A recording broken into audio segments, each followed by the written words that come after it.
So we're standing in front of 78 Main Street in Bloomingburg, in front of a store that we're creating a beautiful pizza shop and cafe. Next to it is going to be a deli, and next to that is a bakery that we're opening up.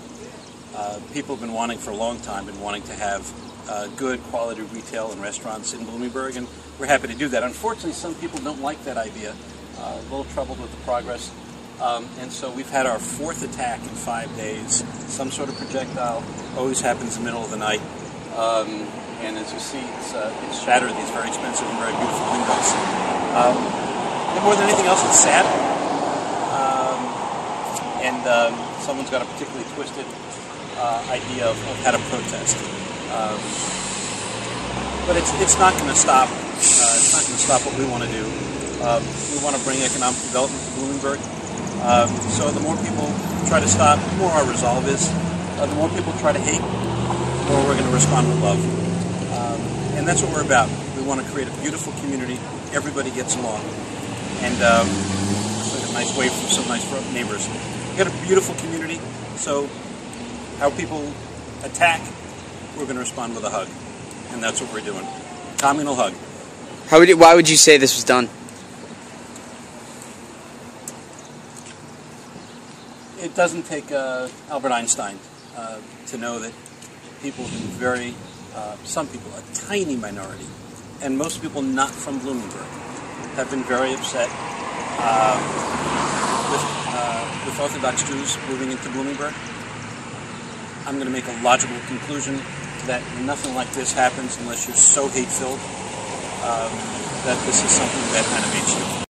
How you perceive the way this village should look based on who lives here. This kind of destruction that's so quite pointedly at the people who will be using this building is unacceptable in this country in this day and age. We don't... This is not 1956 in the South. This is in New York State, a state that has traditionally been extremely liberal in their perspectives, and we cannot allow this kind of intolerance. We cannot be tolerant of this kind of intolerance. This is not acceptable. This is not fair. This is not America. Whether we agree with what's going on or not, we take it through the proper channels. We don't throw rocks. We don't yell and say vindictive things to people or children,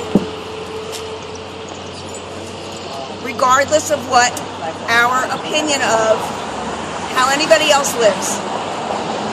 And I find it interesting that the amount of attention that's been given to this so-called quaint village is almost comical if it wasn't so incredibly tragic, now that there is a group of people who want to live here and try to make this their home. Thank you.